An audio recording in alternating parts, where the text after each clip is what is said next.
Let's take a quick look at configuring parsers in LogViewPlus.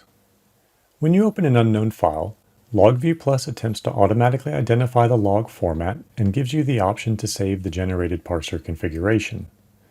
Often this configuration can meet requirements, but let's look at manually configuring a parser using the parser wizard. The first thing to do is set a file name pattern. This will map our log files to our new configuration by file name. Then we select the parser type and provide a sample log entry. Next, we configure our parser.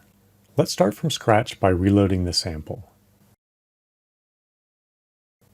We build our conversion pattern by highlighting the field values one by one and selecting the appropriate data type.